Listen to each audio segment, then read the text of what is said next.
Welcome to my ready room. I'm Murdock, and this is 5 Minute Trek, where I've got 5 minutes to give you the rundown on a Star Trek vessel. Today, we're looking at the Lafayette-Class, and by extension, its predecessor, the New Orleans-Class. Before we get into today's ship class briefing, please do like and subscribe if you're enjoying this kind of content.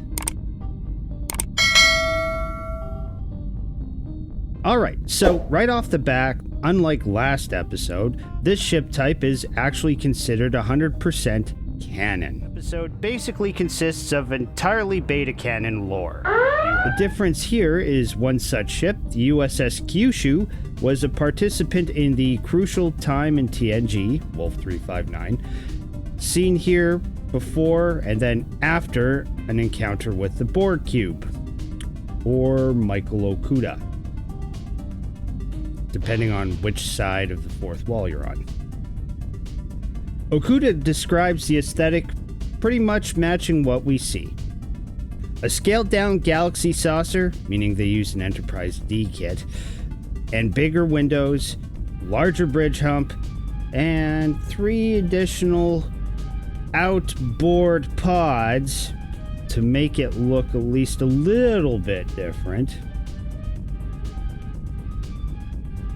The New Orleans class was built to crew 550 staff, up to 1,600 passengers, and a max purse limit of 4,200 in evacuation situations.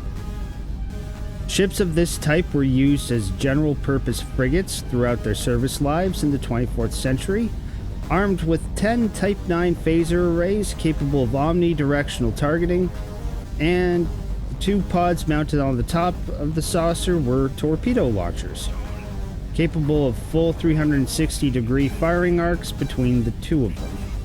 The 3rd pod, mounted on her engineering section's belly, would either be a 3rd torpedo pod or some other mission-specific equipment when the need arose.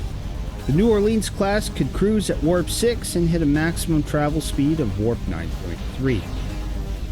Now, as for the Lafayette class, the descendant of the New Orleans, it follows a similar formula, as its styling is reminiscent of the Galaxy successor Andromeda class. Major differences, however, come from what this generation of vessel is capable of underneath the shiny new hull plating. Focusing on events that happened in Star Trek Online, after the Herc crisis in 2410, the Federation and Klingon Empire opted to develop state-of-the-art reconnaissance destroyers for their ever-growing flotillas. The Lafayette was the Starfleet candidate that won out. This ship's warp core is capable of doing all those fancy Tier 6 technological marvels, like hitting warp 9.99 and beyond with slipstream drive, Type 12 phaser strips, modern modular torpedo launchers. Oh, and those outboard pods? They possess something a little different.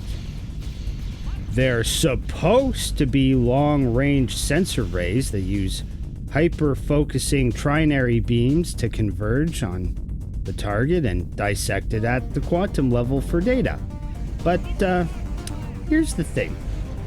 They wreck whatever you point them at, which, for those of us who get paid to shoot things and blow them up, instantly realize the value these things have if we just tweak them a bit and weaponize them.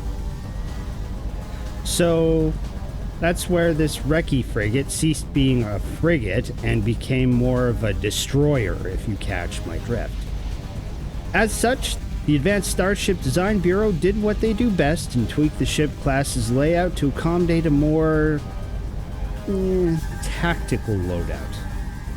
This ship class is by no means my personal cup of tea, but it deserves the respect you should give any competent weapon in your arsenal, and it will reward you for it. That's it for this episode. I'll see you in the next one.